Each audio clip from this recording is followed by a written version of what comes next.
Intro: the silent threat. When people think of disasters, they imagine something loud and sudden. Earthquakes that snap roads in seconds. Gas explosions that bring down buildings. Volcanic eruptions that bury entire cities in ash. But sometimes, the real danger creeps in without a sound. Parts of Arizona are sinking slowly, losing elevation year after year. Why is this happening? And just how much damage can something like this actually cause? Act 1: the geological foundation. Arizona isn't sitting on solid rock. It's sitting on a geological layer cake of sand, clay, and gravel. Think of the ground beneath your feet like a giant wet kitchen sponge. When a sponge is full of water, it's fluffy and holds its shape. That water isn't just filling the dirt, it's what's holding everything up. Here's where things go wrong. People pump out that water to use it, but if they take it out faster than nature can put it back in, the gaps start to close.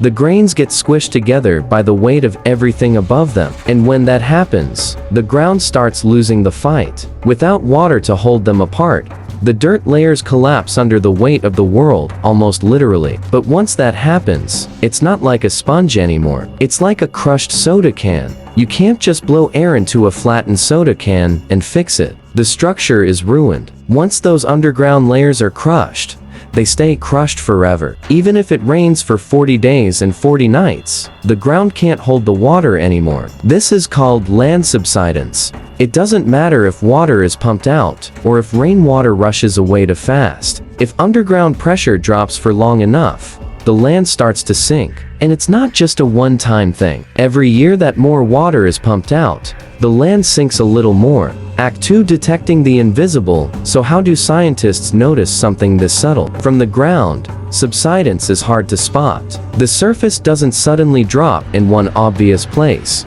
Buildings don't suddenly tip over. You won't wake up one day to see your neighbor's house sitting a few inches lower than yours. Most of the time, everything looks completely normal. So to really see what's happening, scientists have to look from above, way up from space. INSAR satellites. Eyes in the sky. Scientists use INSAR satellites, super precise scanners in orbit that can detect ground changes thinner than a US nickel from hundreds of miles away. Using this method, scientists tracked parts of Arizona over several years. What they found was alarming. Large areas weren't just sinking a little. Some places were dropping by inches every year. In certain regions, the total drop added up to several feet in just a short span of time. And this wasn't limited to one small spot. Entire basins were moving downward together like a slow-motion elevator heading down. What made this even more concerning was that the sinking didn't stop during wetter years. Even when rainfall increased and water levels rose a bit, the land kept sinking. In some places, the process actually sped up. That told scientists something important. The ground wasn't just reacting to short-term weather. It was responding to years of pressure building underground. Even from space, the pattern was impossible to miss. Wide regions glowing on satellite maps, showing steady downward motion year after year. What looked stable from the street turned out to be quietly shifting across miles of land. And once scientists could see it clearly, a bigger question emerged. What now? Act 3: when the earth cracks open, the surface can only take so much before it snaps. The land doesn't sink evenly. One spot drops fast, another barely moves. That pulls the surface in opposite directions. The surface tries to stretch, but eventually it snaps. And we're not talking about sidewalk cracks. The earth literally rips open, creating jagged wounds called fissures wide enough to split roads apart and damage paved highways. Infrastructure under siege. Infrastructure absolutely hates this. Roads bend, twist, and buckle. Pipes and cables buried underground are yanked out of alignment or torn apart.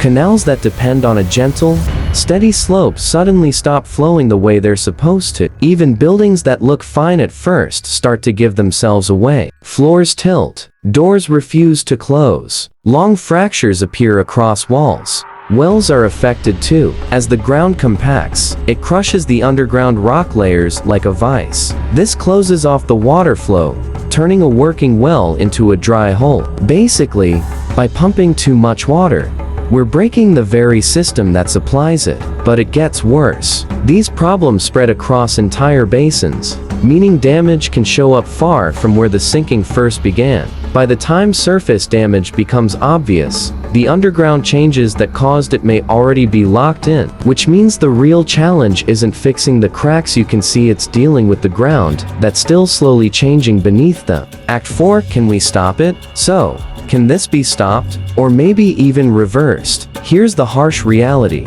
There is no undo button for this. Once that underground rock is crushed, it stays crushed. The best we can do is step on the brakes and stop it from getting worse. Solution 1.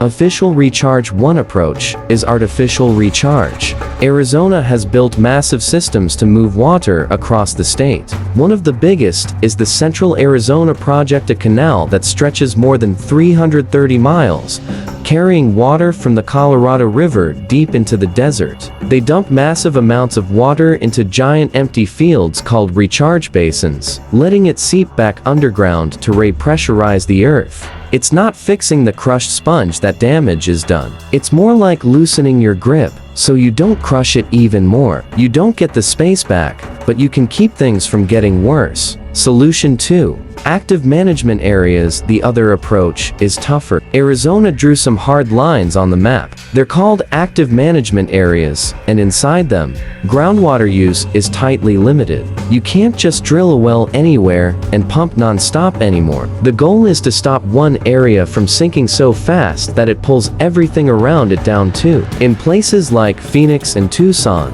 where these rules kicked in early, the sinking actually slowed down. In other parts of the state where pumping stayed heavy and rules were looser, the ground kept dropping. Not because the idea doesn't work, but because slowing subsidence only works if pressure is eased early. Act 5. Arizona isn't alone. Arizona is just the latest member of the Sinking Cities Club. In fact, there are far worse cases around the planet. California's Central Valley. Look at California. The Central Valley, there is basically the world champion of deflation. Farmers have been pumping water out of the ground so aggressively for so long that in some spots, the land has dropped by 30 feet. It's gotten so bad that gravity-fed canals are confused because water doesn't like flowing uphill. Mexico City. Then there's Mexico City. The problem there goes back hundreds of years. The city was built right on top of an ancient drain lakebed. As water was pumped out to support a growing population, the ground began to sink. In some neighborhoods, buildings now sit many feet lower than they did a century ago. Streets have been repaved again and again, not because they wore out,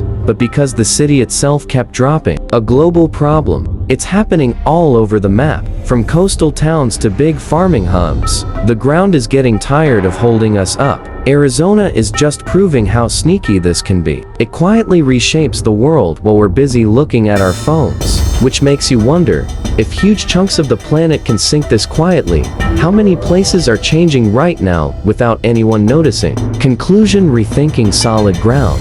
It really makes you rethink the phrase, solid ground. Maybe the ground floor will become a basement in 30 years. Or maybe it's just Earth sending us a bill for all the water we've carelessly taken. Okay, just like Arizona, those jokes are a bit dry, so I'll stop now before I sink any lower. Thanks for watching, and try not to let the situation get you down. Call to action. That's it for today. If this video satisfied your curiosity, give it a like and share it with your friends. Or if you want more, just click on these videos and stay on the True History